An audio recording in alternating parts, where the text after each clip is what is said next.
we're a privately owned company. And I think people have a connection to that. Been a movement for the price since COVID or coming out of COVID, like you buy local, right? And Sure. I think that, they like the idea, that gravitate to the privately owned company. Oh, here's the owner. I like knowing that they have access, the customer as well as my team members have access to me, because that's without those guys calling me, I don't have a job. Right. Yeah. So Well, what you've just spoken to is exactly what we said before about working in your house is because it's privately owned and it's your skin in the game. You care every bit as deeply as each of these other people care to make sure it's right. yeah. Because, it's very personal to you too. Hello, and welcome to the Elevator Careers Podcast, sponsored by the Allred Group. I am your host, Matt Allred. In this podcast, we talk to the people whose lives and careers are dedicated to the vertical transportation industry to inform and share lessons learned, building upon the foundation of those who have gone before to inspire the next generation of elevator careers. When talent is mission critical, call the Allred Group. With industry expertise, top talent, and exceptional customer service, you need the Allred Group on your side. Your priority is their priority. Call now, 404-890-0445. In this episode, I interviewed Travis Hall, CEO of Alliance Elevator Solutions. Travis discusses the concept of being first in class in business, emphasizing authenticity and aligning with the right partners. He shares insights on navigating industry challenges, the value of educating customers, and the significance of understanding customer needs for long-term relationships. Travis encourages aspiring entrepreneurs to pursue their passions and highlights the supportive nature of the elevator industry. Well, Travis, welcome to the show. Oh, thank you for having me, Matt. Thank you. No, I'm excited. You talked about becoming first in class and the need to build on honesty and trust. And I want you to define that a little bit better for me and our listeners. What does first in class mean to you, and how does that affect the way and shape your business, in other words? Yeah, I think first in class for me, it's not just for me in the Alliance Elevator or for me personally. I think it kind of goes hand in hand. I think if you're going to, put a goal in front of you and you recognize what that goal is, and in the back of your mind, you kind of got, a process to reach that goal. You look at that process and you're like, how can I do this? Not just to one up my competitors or get the job done. You try to do it in a way that makes the most sense. You do it from, is it the most efficient way? Is it the most cost-effective way? Does it, for example, like that customer appreciation party we had, do we have enough bang for buck? And so I think you just kind of look at those processes and you line your actions with what it takes, what it really means to do it the best you possibly can. Based on the resources or the tools that you have available.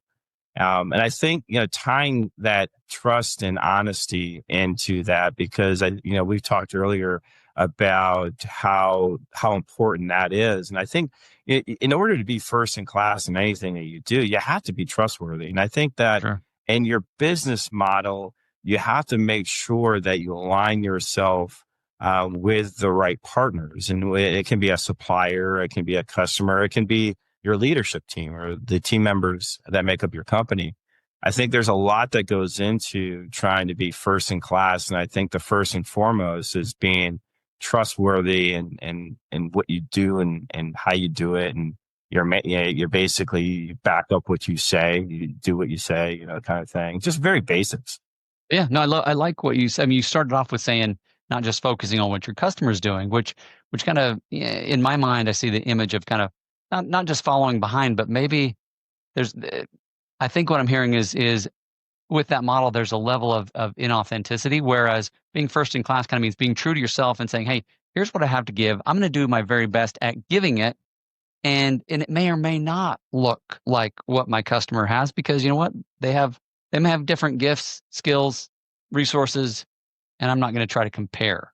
Yeah, I'll give you an example of what happened recently. I'm fortunate enough to work with the folks from Secor. Had an opportunity to see their facility outside Milan, Italy, had an opportunity to meet their engineering team, and I was blown away. I asked them, first I came to their facility, talked to their folks about a machine. I was looking for a traction machine. And they took that concept, that idea of being first in class themselves and just took it to another level. Say, if we do this, we can use this machine, and if we use that machine, we can use this governor safety. And all of a sudden, from starting at a machine, all of a sudden I had what we call in the industry a group one arrangement. And I was completely blown away. And then seeing their facility, not only are they saying these things, I'm seeing these things with my eyes. I'm seeing robots feeding machines, machines feeding robots, robots to other machines. And it's like, oh my goodness. So that at the end of the day, going back to what I said just now, a few minutes ago, is that it's important to align yourself with the right people. If you want to be first in class, you got to have in our industry, on the manufacturing side, a supply chain that can be first in class. Yeah. Well, and you brought that up a couple times, right? The idea of aligning yourself with the right kind of partners, and there were a lot of different ways that we could build upon this, because you talked about the fake it till you make it is kind of a lie, right? You really need to find partners that you can work with. Walk me through that a little bit. Yeah, and we've heard it so many times in the industry. I mean, I got in this industry when I was 32 years old, right? So, and now I'm a whopping 47, and I don't feel as old as I look sometimes, or as old as I feel sometimes, kind of thing. But I've been doing it for a while now, and what I've realized is that if you're new into this company and you're trying to impress and you're trying to really expand your boundaries and potentially go over that line and kind of go back to that fake it to make it line, is that you're just setting yourself up to fail, because this industry is so forgiving in a way. And what I mean by that is that many of your customers, if you're a manufacturer going into this industry, have been where you've been. I mean, a lot of these, you talk to this industry, it's a bunch of entrepreneurs. They've come from maybe a multinational, maybe they kind of in the industry because their father there was a mechanic, and now they want to do their own thing. And they've been the small guy. They've been the guy that where you are right now saying, hey, please buy this for me, because I don't know if I got enough money in my account to cover payroll. Yeah. So this industry, unlike any other industry, that idea to fake it till you make it is just, I don't recommend it at all, because if you just allow yourself to open up a little bit and speak truthfully, you're going to find out that this industry will welcome you. If going back to what I said earlier, if you are trustworthy and that you are honest about your capabilities. Now, I'm not saying to pigeonhole yourself, right? Sure. I mean, sometimes we got to push ourselves, and our customers will pull us there sometimes, and that's okay. But at the end of the day is when you're working with a new prospect or a new customer, I think it's very important. You're right up front with what you can and can't do, and then be honest with them, say, okay, this is what we've done in the past, but I really think my team can do this, which potentially is what this customer needs from you. But at that point, you're bringing the customer to your level and saying, hey, can we do this together? Can we partner in this? And I know it's kind of a winded answer to there, Matt, but I think it's very important to understand that this industry is very technical. There's a lot of entrepreneurs, and the last thing you want to do going into a room is say something that you shouldn't. Yeah.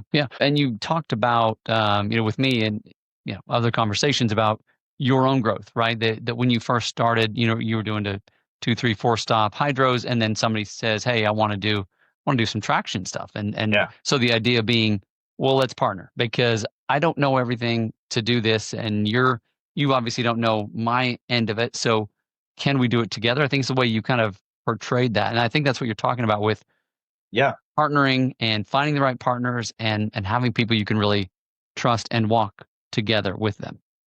Yeah, I think that's very important. I think you hit the nail on the head there with regards to understanding your customer base, understanding your supply chain, and understanding that if you are trying something new, you're upfront. And it could be a new for us. I can only speak in my lane here. From a manufacturer, either there's a new product line in an existing space, like maybe we have a redesign of a 2, 3 stop hydro, or we jump into, as you're saying, into a different market, which is traction, where you're not playing in 2 and 3, 4 stops, you're playing 5, 6, 7, maybe up to 15 or 20. So as long as you're upfront with the customers, like, hey, there's a price point on this thing for a reason, because quite honestly, I don't know what the hell I'm doing. And if you're okay with that, and I got enough cost savings in my material for you to take that leap of faith on me, we'll do this thing together. This one might be a little ugly, but the next one and the one after that and the one after that, I promise it will get better and better. Sure. Well, and it really helps both of you be better in the future because you've learned something. You've had somebody walk with you through uncertainty, and it's not okay. Next time we've got that right. We've learned Yeah. something Yeah. very valuable. And I think Yeah. going back to, I mean, maybe I'll go back to 3 or 4 more times, depending on how the question and Q&A goes. But going back to being trustworthy, you cannot ask a customer or a supplier to take a leap of faith with you, and be a partner in quotations if they don't trust you, right? Sure. So tied to this question here, this growth of this company, which has been radical over the last 5 or 6 years. How did we do this? I think first and foremost to be trustworthy, and then you have these partnerships along the way to kind of keep helping you grow your company. Right. Right. No, it's great. And I mean, you talked about how, you've seen projects fall apart. Sometimes, somebody will underbid and then try to, I think you use the word bully, right? Bully somebody Yeah. into kind of taking responsibility for it. And I think this in part connects with what we're talking about being able to trust people. But tell me a little bit more about what you've seen and maybe some of the things that you can, I don't know, advice for people who maybe they've been sucked into that hole before, right? Here are the red flags. A couple of different things, right? It's kind of in our side of the industry, that's a big deal. Like, one, if the bid's due tomorrow and the guy says, I got to have a number, walk away, because he's being pulled into a job last minute. That means you're pulled into the job, and nobody wants that when the Division 14 or the specifications is 75 pages long, right? If somebody says, I need a number tomorrow for that kind of job, you just walk away. As much as it hurts, you got to walk away. But I think it's important to understand too with these jobs is that there's only certain people that can, and I'm talking complex jobs. I'm not talking the 2-stop, 3-stop Hydra that somebody can get on my website and quote in seconds. I'm talking about a job that there is truly Division 14 that you have to go through. You got to have RFQ forms or engineering forms out to suppliers. You got to look at the prints 5 different ways because specs and the prints don't align. You got to dive deep to get an accurate quote. I think it's very important to make sure you establish the rules up front with a customer. And I tell this to my sales team all the time. You want to be a partner. You want to be an asset. You want to be somebody that educates. Don't be just a PO taker. Don't be just their estimator. Like, understand that you're in this thing together. They need you. You need them. And I think if you, I guess, level up the playing field between your customer and you as a RSM, in my case, they're sales guys, regional sales managers. Sure. They look at you different, right? Because I'll give you an example. We had a job with Liberty Elevator years ago, right after Sandy, and we had to put 4 elevators in Ellis Island. Very complex job, right? But the folks at Liberty got us in very early. They were true professionals. They were, more consultants to the National Park Service, more so than elevator contractors. And I learned at that point is that it's not, when you're on these complex jobs, it's not about the money. It's about the knowledge and the experience and the education you can share with your customer, because that's worth something, right? And it goes back to what I said earlier about honesty and trust. They got to trust you that what you're saying, even though you're the person providing the elevator package, is the right answer. Like, they're providing the right solution. And I was blown away way back then. And this is, like I said, this is probably 2016-ish, something like that. Sure. And relatively new to the industry. And the way Jaron and those guys approached that back then, true first in class. You remember things like that. You remember first time being educated about how you should present yourself and present your company and present your solution. Right. You mentioned that a lot of times smaller contractors don't recognize the value they bring. They sometimes undervalue their knowledge. I think that's what you're getting at is you have an opportunity to educate, because not only is the customer kind of ignorant about what you do, a lot of times they're kind of scared, right? They're scared to do the wrong thing. They're spending a lot of money, they have a lot riding on it. It's got to be right. So tell me more about the value that of educating customers and especially these maybe smaller contractors. I can't stress it enough. And I'm going to say one thing and I'll step into that. I can't stress it enough for my customers to understand how valuable they are to their customer. And really the mods are very, very attractive because you get to talk typically one-on-one with a building owner or the consultant that's working directly for the building owner. So there's a lot of value there, and we'll probably talk about that a little bit later on. But with new construction, there's a couple roadblocks, right? You typically got an architect, you got GC, maybe a consultant, then the building owner. So the decision maker is really, really far away. And the GC wants to make it about price, right? Well, guys, we're not in a commodity market. An elevator package is not a commodity. A commodity is tied to price. We're tied to a solution. We're tied to the value proposition. We're tied to the true cost of ownership, right? And I think that a contractor that owns his own business, that can work a Saturday without necessarily billing the GC, or potentially they don't charge for mobilization when their competitor on bid day does, but that's in the fine print. Or maybe they don't talk about how proprietary the software packages potentially can be and the aftermarket components of that product from the multinationals can be. And I'm not here to throw those guys on the bus. But all I'm saying is there is a lot of value that you can bring to that general contractor. And the seasoned contractors know this, right? Right. But they don't want to tell you that they know it because they're looking at price, because they get paid on buying back a job. And I'm a big believer, folks that know me, if you want to understand how somebody thinks, understand how they're getting compensated. So at GC, they win the job, and how they get profit out of that job is they try to squeeze the subcontractors out of their profit, so they in turn get profit, and therefore their bonus gets bigger on that particular job. Right? It makes sense, right? Sure. But understand that they're trying to put you in a commodity market when you're not a commodity. So you're adding all this value to as a non-proprietary independent contractor, to your proposal. Meanwhile, the guy you're up against, I'm going to say maybe a multinational, right? Because a lot of our businesses of the independents is that maybe it's not adding the same value, or maybe there's hidden costs that you need to potentially point out to your customer. So it's truly apples to apples, right?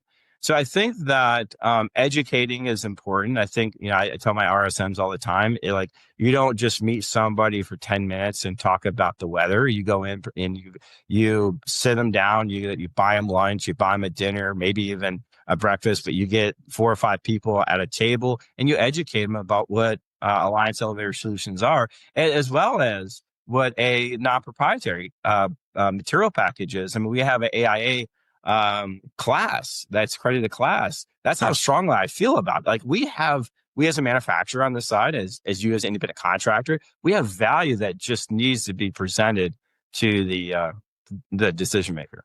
Yeah. So talk to me just a little bit about that. This is something I've heard, and obviously I'm not out there building elevators, but just wanted to see if you could comment on this. I'm told that developers in particular are kind of always pushing for the lowest dollar, right? Because they don't care so much what happens after they walk away. Whereas, a university, a hospital, government, they're going to live with it. And so there's kind of a different of approach. Is that correct? Huge, a completely different customer base. To be quite honest, we don't even go after the developer, even though they have, if you look at per capita, they probably have a need for more elevator packages than anybody because of the nature of their business, the building and selling. But that's not really, you don't get the value of a non-proprietary elevator. Let me give you an example. For example, just kind of give you in a ballpark idea more so than an example, is that if you buy a brand new vehicle, right, how many times does that go back to the shop in the first year or two, right? It really doesn't. And elevator packages are very similar. Once you get the quirks, if you will, figure it out, and you get them on running, you run on full speed, after the first couple of weeks, I mean, the thing is going to run smooth with very little maintenance, right? We're all about maintenance this side of the industry. I don't want to say don't do maintenance, but you got to do maintenance, but you really don't have to do a lot of maintenance, just like you don't have to do a lot of maintenance with a new car. So at the end of the day, if you're swapping your car out, say you're leasing, this may be a better example, you're leasing a car every 2 years. Do you really care if you change the oil? You're going to get rid of that car in 2 years. So who cares? Who has to deal with the problems that you're causing in 10, 20, 50,000 miles from now, right? Sure. You don't care. But if you're buying that vehicle and the vehicle is, hey, I'm going to have this vehicle for 10 years, you're going to want to maintain that vehicle a little bit different than a person flipping a car every 2. And that's the kind of difference in my mind between a developer and somebody that owns their building. The developer is flipping the properties.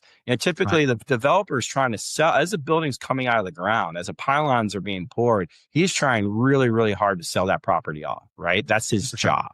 He's trying to get full capacity or occupancy. Maybe it's 80%, 90%. There's a number there that he has to hit before he gets out of that building, out of that really investment. That's what it is, a building investment for him. So he's trying to flip that investment. So he's just looking for the elevator to go up and down and work for a year or 2. And after that, he may tell the person that's buying the property, I really care about my elevator. But on the other side of his mouth, he's like, I don't really care about that elevator, right? And I'm not speaking for all developers. I'm just saying about my experience. Meanwhile, a hospital or institute or even a person that owns their portfolio of properties, they want a elevator that goes in at a competitive price, but is competitively priced when it comes more importantly on the service and maintenance. They want the parts to be lower. They want the service to be lower. They want the monthly fee for the maintenance to be lower. And that's where this independent contractor, non-proprietary component comes into play. And they're very, very valuable there. Kind of the total cost of ownership is what I'm hearing, right? It might absolutely it might cost you a little bit more upfront, but if it costs you a lot less over 20, 30 years, then you're far ahead, unless you're the one kind of checking out after year 2, and so it's a short term versus long term. A good point, Matt. And this is one thing I try to get my RSMs to talk to and to ask from their customers is that because the feedback sometimes is, oh, guys, you're just not competitive. The multinationals, they're going 30, 40% less. I can't touch it. Well, who is asking you for the quote, and what does that project look like? What's that building? Who owns that building? Let's dig deep into why we are not competitive, right? Well, it's this developer is new in town. He's just looking for the best. Like, stop fishing there. Cut bait and let's go to the next fishing hole, because that is not where you're spending your time. You got to spend your time on that university, or as I said before, that maybe that hospital, or and if you know your industry, your region well enough, you know that there's certain architects that do certain things, right? Some architects are really good at K through 12. Some do office space, Class A office space. Some do, the multi-purpose, multi-use buildings. So you want to align yourself with people that have a need for your value proposition, not just a need for an elevator.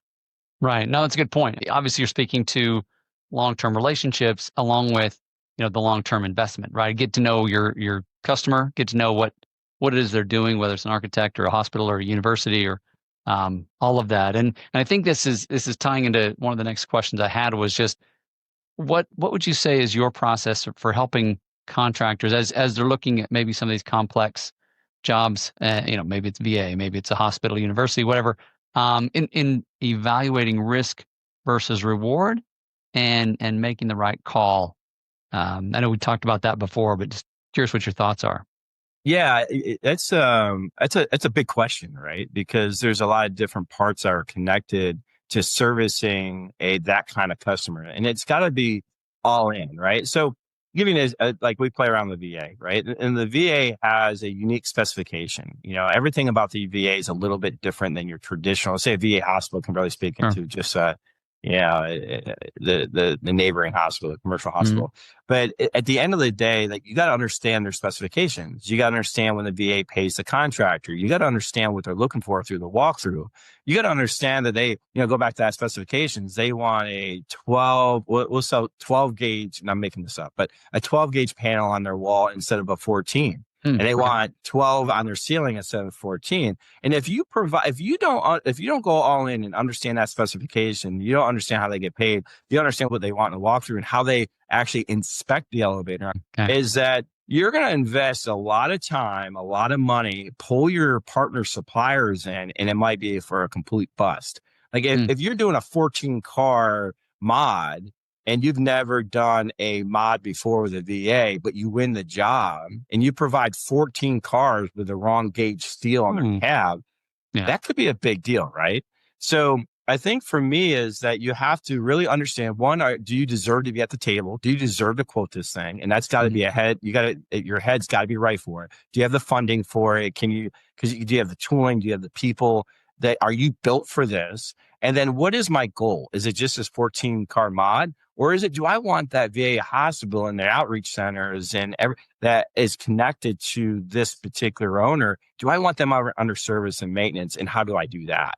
Because once you're in with these type of accounts, a complex job or a complex account, you're in. Going back to what I said earlier before, you are the solution provider. You're the trust advisor on their team saying, hey, what do you think we should do here? And when you're in like that, like it's not a price game. Can you provide the solution they're looking for? Because they're going to have challenges. There's nothing easy about a complex job. We're kind of picking on the VA right now, but I don't care if it's NAFAC or it's a large university or it's, XYZ. It doesn't, you got to get in early. You got to understand what you're doing. You got to understand it's got to be a strategic, initiative to go after that particular account. Yeah, absolutely. And I appreciate the way you just kind of talk through that, right? Understanding what you're after. And then, here's the reward, but here are the risks. And like I say, complexity is part of that. And part of it is just looking at the future. What do you want? And do you have the means to provide it, right? If you're after the service, but you don't have a big enough team, well, you're going to have to address that, for example. I can't tell you how critical that first job is. I mean, no pressure, right? But how critical doing it right the first time is, because you're under so many spotlights because you're the new guy, and it's like a make or break it time in your company. Like say you're trying to level up, you're maybe going from a $4 or $5 million company, you're trying to get to the $10 million company, and you think this particular account's going to change that for you or going to get you to that level. Like all hands on deck, man. Like you even talk to your spouse, your loved one, your partner, like, listen, this is what I'm doing. Are you good with it? Because I'm tied up for 6 months. But I promise you, after this, we're going to the Bahamas for vacation, right? There's got to be that little cherry at the end of this thing for most people. Yeah. So, and that brings up another interesting question, which is, you've talked about how, not every customer of yours do you really invest in building and developing that relationship. Some don't need it. Maybe some do. But talk to me a little bit about how, like you say, a lot riding on it. Maybe I'm a smaller contractor and I call you up. Hey, I really need to get this right. From your configurator to your engineering expertise, you talked a little bit about helping customers avoid some of those pitfalls. Talk to me a little bit about what does that look like? Yeah, no, great question. I think that it always starts with the leadership team, right? When you talk about strategic accounts and strategic partnerships and having that trust, like there's folks, we have hundreds of customers now, and many of them just get on our configurator, quote the project, 2, 3, 4 stop hydro attraction, or even mod now, and we don't know anything about them, right? Sure. We provided a solution to a need at that very level, and it works for us and works for them. Great. Yep. But and a lot of those guys, by the way. But then there is the other accounts. I won't name them, but there's some accounts that really focus on modernization. Sure. There's accounts that focus on transit work, and there's accounts that focus on large university projects. We got guys down at Texas Tech, and we got guys in universities all over the country that focus on that university. So when a job comes up and they're the guy that's in on that university, it's going back to what I said earlier. It's a hands on deck for Alliance Elevators. Okay, man, this is his baby. This is their account. And we got to take care of this with them. Like I said, you get in early, you talk through the specifications. It used to be me flying down and talking to the consultant or architect. And a lot of these bigger accounts have on-staff folks that are advising them.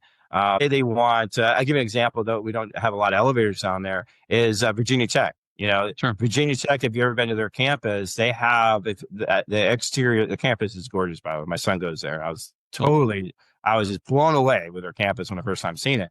Is that they have all the buildings kind of look the same. They feel the same. You don't know if that building was built back in the 50s or 60s or if it was built yesterday, because they feel and the exterior of the buildings very, very similar. They have a specification for their buildings that the contractor's been being tied to for the last probably 50, 60 years. And Wow. it's the same, so these guys are entrenched into keeping their baby, their university. If elevator use is a big deal, right? Sure. And we've been, I've been speaking down there for years. And what I noticed about these guys are just like I'm very proud of my son going to Virginia Tech. I'm very proud of being, graduating from Penn State. These guys are very, very proud of the schools that they work for. Sure. They come, like, it's almost like their uniform is a polo that has the Penn State line on it or the Alabama A. It's like these guys are really proud of that. And so when you go into that environment, you got to understand that these guys are they're very proud of what they do, and they cross every T, dot every I, because it feels like it's their house. It feels like you're coming in and doing some work in their house, not where they work, right? Like most of us, Right. it's Right. they feel this connection to it, and you got to respect that. So I guess what I'm saying is that with these high end accounts, these strategic accounts, and it might be any given company might only have, maybe it's 15%, maybe it's 10, maybe it's 20% of your clientele, where you have this deep connection to, you have this trust with them that they understand their client, you understand their client, and you're truly there to create a solution for both of them. Right. Right. So, I mean, obviously you're, like I say, it's a deeply personal connection. There's skin in the game. It's when you're in their house, it's kind of like, hey, this is my chair or my carpet, or, you don't want to mess that up. But it obviously you as a company, Alliance Elevator, are also taking the ownership that, hey, I recognize the pressure you're under. We're here for you. We want to make sure we get this right, so you get this right, so they get this right. Yeah. And I think there's something to be said, because the industry is moving the way it is, I'll just kind of throw it in where I think where some of the success has been, is that we're a privately owned company. We don't have private equity. We're not traded. And I think people have a connection to that. I think there's been a movement for the price since COVID, coming out of COVID, like you buy local, right? And I think that these large, complex type projects, or these universities, hospitals, they like the idea, they gravitate to the privately owned company. Oh, here's the owner. Even though if I have a solution, half the time I don't have a solution, but they like to see that either the RSM, which is can get me on their phone in a matter of seconds, or I'll fly down and take a look at the situation they have, and they like knowing that they have access. The customer as well as my team members have access to me, because I mean, that's without those guys calling me, I don't have a job, right? Yeah. So, Well, what you've just spoken to is exactly what we said before about working in your house. Is because it's privately owned and it's your skin in the game, you care every bit as deeply as each of these other people care to make sure it's right. Yeah, because it's very personal to you too.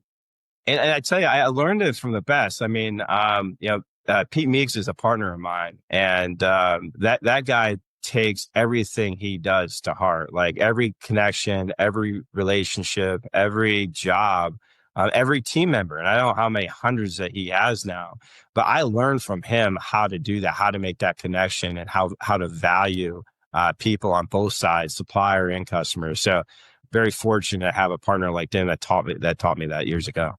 That's awesome. We'll probably make this toward the end of the conversation, but let's talk a little bit about, we mentioned the online configurator, which I think is awesome, but you've also told me you're doing like I forget exactly what you said, but some kind of AI rollout, right? Your AI implementation, integration, something. Yeah. Tell me more about that. So, I think over the last year, I think AI has developed and bloomed and blossomed to the everyday folk like myself, right? Yeah. The guys that watch tech and understand it's probably been like, hey, Travis, it's been around for 5 years, man. I did not know that until I got introduced to this thing called ChatGPT. And once I did, it was like a video game. I'm like, I went bonkers, right? Everybody I was talking to, I read as much as I could. I think I shared with you the AI Driven Leader by Jeff Woods. Amazing book, right? Amazing. Buy it, read it, buy it. do it twice, 3 times. That's how good that book is. Yep. Right here on my desk. What I realized is that AI has changed. So just like the internet back in the 1990s and early 2000s, and I guess I'm going to go on record saying that I think it's bigger than that. I think AI in my generation, in my career, I think AI is the biggest thing that hit me and my people like me. And I think what I realized very early on with AI is like this thing is mind shifting in a way, and that I need to understand it to the depth that it is, right? As much as I can process in my little mind, I need to understand this. And I think that more I read, I realized that AI is not necessarily going to replace people. It's going to replace people that don't understand AI, right? If you don't know AI, it will replace you. I promise you. So like I guess that's my little quote of today. But I think that what we're doing in our company is, elevator industry, my configurators and all that seem like state of the art for our industry, but they've been around for a long time in other industries. And I think it's important as leaders, and I don't care if you're an independent contractor, a multinational, or a manufacturer on our side, is that you got to look outside of our industry from time to time and pull in processes, pull in tech, pull in people that make sense for the elevators, right? Yeah. So I think when it comes to AI, is what we're doing is we have an AI script that checks our quotes now. We've had that for some time now, and then once we realized that how AI could work, it was like, why don't we let's just bring it through our company. So we vetted out an AI consultant, and we're using it just bits and pieces throughout the organization. Nothing crazy. It's not like we're going, AI is going to answer every email out of Alliance Elevator. That's not the case. Maybe at some point, and that's not the case right now. Right now, it's making sure that my engineers understand what's required from them. Like kind of the matching game. Here's the specification. Here's our print. Do they match? Well, we have engineering reviews that take hours to make sure that's right now. What if AI could assist us there, right? Not do it for us, but assist us. What if AI could fill out an RFQ form for a supplier on one of those complex jobs, right? So like AI is not a strategy. It's a tool. Like you have a strategy as a company, you build your strategy, you have offsite session, you get your leadership all involved, you start marching, and then you pull in AI to help you on that march, right? So I think some people kind of get that confused. They're like, they want to go gung-ho all AI. AI should never be the strategy. It should be the tool, in my opinion. I'm no expert. Yeah. How would you say it's maybe changing the way that you're operating as a business? I wouldn't say it's there yet. I want to make sure we're on, we've had a number of meetings. I have a leadership execution team. We call it Elevate AI is the team. And what we're trying to do is figure out where it makes sense now without because you got to trust it, right? And AI, it has to learn. And you can't just throw it into a big world problem without, you can't let it run without it crawling. Well, it can hallucinate, right? I mean, you don't want to hallucinating anything to be running your business. Yeah, you can't. And you got to understand too, like, let's go back and understand different subscriptions and different software. And what does it mean? Are you just feeding the AI, the open AI? Is that what you're doing? No, you better not. You better have the Teams membership or the enterprise membership. Like, you got to just don't start throwing stuff on ChatGPT, especially like the personal or free. All you're doing is feeding your competition. You're feeding your competitors potentially very valuable information indirectly. Sure. Yeah, because it just becomes part of the algorithm, and guess it's out there for anybody to pick up. So yeah. We have some things cooking, but I can't share that with you quite yet. No, it's all good. It's all good. So you have in regards to AI and technology, and it's all, I mean, just personal confession, right? It's like I want it all right now, right? Yeah. It's so hard to wait, to develop, to grow, to learn, and yet you had said something I think it was interesting. Focus on flying the airplane first, communicate second, and in other words, run your business first, technology second is the way you kind of applied that. How do you balance that in your own company? I think that's important. And where that came from, that comment, is that, I was an Air Force pilot, not in the Air Force, but they taught me how to fly. And I got I was 19 years old flying an airplane, and we were going into our first large airport, and I'm getting all bothered. Everybody's trying to communicate to me. I don't know what to say. I don't even know where I'm at this point, right? And if anybody's been a pilot in a small airplane and behind the airplane, that's what I was. I was behind the airplane, and like some people understand that that's listening today. I started like coming off my approach plan. I was flustered, and my instructor said something very common. It's like, Travis, fly the airplane, communicate second.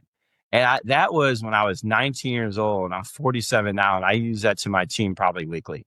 Like, focus on our goals. All right. Yeah. Focus on what's important. We spend a lot of time and effort building a strategic plan every year. And we develop things like EOS to discipline ourselves on that strategic journey. So you have to make sure, going back, you say, like, all this shiny stuff that comes into play, if it doesn't fit the plan, if it doesn't fit the discipline of the EOS, then you just got to let it kind of sit there. Now, if it keeps sitting there, you kind of like, you got to, at some point, like communicating in an airplane with ground or air traffic control, you got to talk to it eventually, right? Sure. So when the time is right, you look at it and you're like, you know what? It's time. It's time to look at that. It's time to figure out, does this make sense to incorporate in the plan this year, or should I table that for next year? Do we have the resource for it? And then it's just like anything, like that SMART goal. You guys, you got to measure it. You got all that, you read the book. But at the end of the day is that, that's what, I guess, to answer your question, that's what I do. I make sure that I was going to ask, if you have a formal process to kind of revisit, relook, because it's so easy in my world. Like I say, I want it all, and then sometimes I can't have it. It's like I'm just going to forget about it because I don't maybe don't have the discipline to nibble away at it. Oh, and I did a lot wrong before I got it right. I want to tell you that, man. First year is Andrew Egoff is my operations manager, and he started as a draftsman, worked his way up. Probably one of the smartest guys I know. The smartest guy I know in this industry. Love the guy to death. And he's like, Travis, we can't keep doing this. Like, my engineering team's flipping out here because this week you want this and next month you want that. And I'm like, that's just my personality. I'm a high energy guy. And then he's the guy that kind of said, all right, let's do this step by step. And he's a no frills kind of guy. Him and I are like oil and water, but we balance like a yin and yang. I don't know how to say. Yeah, it sounds like you're the visionary and he's the integrator. You want it all right now. And he's like, stop, process. And we created this. We were developing this EOS process. And for those that don't know what EOS is, read What the Heck is EOS and then Traction. They're two great books about EOS. And if you got a company more than 5 or 8 employees, I highly encourage using different disciplines in EOS because it can really make you accountable and keep you on your vision, and on your goals. But I think that that's what he does for me, right? He keeps me tied, keeps me just like before we actually had the measurable of EOS and the discipline EOS, he was that guy that did that for me. And I think it's important that everybody has that, right? If you are a visionary, everybody works in different ways. You have mechanics that are phenomenal mechanics and kind of poor businessmen. If you're a great mechanic and you don't like looking at a computer screen, find somebody that loves looking at a computer screen and hates being a mechanic, because you need that balance in your business. And the sooner that you can get out of the stuff that you don't like to do or potentially your weaknesses, the quicker you can excel at your strengths, right? Yeah. Well, so the third book that came to mind is Rocket Fuel, right? It's kind of the same authors, right? But it's like you need that combination and to kind of ignite each other's gifts. And if you don't have it, you're off maybe in la la land dreaming too much versus the other person's that's a little too structured to actually move upwards. So it's I think there's so many people out there. There's thousands of great ideas every day. I mean, as Americans, we're very creative folk. We have the ability to act upon an idea and start a business, right? There's more entrepreneurs in the United States than anywhere else. But at the end of the day is that not every idea is a great idea today, right? So you really got to understand and discipline yourself if you're somebody like, visionary or big picture guy, kind of like myself. Yeah, no, it's beautiful. It's beautiful. So as we wrap up today, what else is near and dear to your heart that maybe you want to get out to our audience of listeners? Yeah, I would close by saying, like, being an entrepreneur, starting your own business, doing your own thing, there's nothing like it, right? There's absolutely nothing like it. And I think I have this saying that the family members know me. I've heard it a few times. You only live once. And I think if you got some passion inside you and try it, even if you fail, at least you did it, right? At least you can Sure. say, I tried, didn't work out. Now I'm back. Because the way the market is right now, even if you try for 6 months, a year and a half, you're going to get a job. It just, if you have any kind of skill, the skill that you think you have to start your own business is still marketable 6 months, 8 months, 9 months, a year Sure. from now. There's definitely ways to, you want to side hustle it first, but you have to think through it. And there's ways to do it. But I'm a big believer, if you got a passion for something, and if you work hard, you don't have to be the smartest guy in the room. I want to stress that. And it's never going to be perfect. You're gonna make mistakes along the way, and you're gonna figure it out along the way. And I think that if you want it bad enough, I think it's possible. And I guess with that being said, is make sure if you're in a relationship, make sure they know about it. Make sure they know how important it is. Because when you start your business, man, there's everybody yelling at you. I don't care if it's a customer, a employee, the bank, whatever it is, they're going to be yelling at you all day, right? And when you come home, you can't get more of that, because there's only so much that can fill at the bottom, right? I think it's brilliant. Yeah. Yeah. So I'm not sure if that's how you want it to close it, but I love those that start their own business and fuel their passion for something. I support it 110%. And I feel that on the flip side of that, you got to have it. It's all in. When you start a business, man, it's your family's involved. You're involved. Yeah, like, you just got to know that going into it. But I can tell you, in my personal opinion, is 100% worth it. Absolutely. No, I love that. And honestly, that's one of the biggest things I love about these interviews, about doing the podcast is not only do I believe the elevator industry is kind of the perfect microcosm to go start your own business, right? Yeah. I mean, there's just so many different avenues of you think of a new idea and boom, boom, boom, you've learned the basics. But I also really feel like it's at the heart, soul, core of the American dream, right? I don't believe for a second that the Pilgrims sailed over here to work at some big fat company and be a bureaucrat. It's like, no, they wanted their own thing. That it's not about owning a home. It's about being your own boss. That is the American dream, in my opinion. And this industry welcomes it. Before the elevators, like, I was, military, then I was heavy equipment. Like, man, starting your own business, heavy equipment, good luck, But this industry welcomes. The NAC is a big, like, they promote it, they welcome you, they bring you together. It's like, I can't speak enough about the NAC and what they do for somebody just starting out. And I'm not trying to do a plug here. I'm saying, if you're young in this industry, when I say young, I mean just starting out, and I don't care if you're 60 years old or 18, get into the NAC, because they will help you, get you in front of people that, like guys like me, guys like Matt, guys that have done it before, and all we want to do is help, man. We do. Yeah, no, that's perfect. Thank you, Travis, for being with me today. It's been a lot of fun, and I wish you the very best as you continue to build the business. Yeah, you too, Matt. I appreciate it. Thank you for having me. Thank you. Thank you for listening to the Elevator Careers Podcast, sponsored by the Allred Group, a leader in elevator industry recruiting. Please visit our YouTube channel at Elevator Careers, or check us out online at elevatorcareers.net. Please like and subscribe, and until next time, stay safe.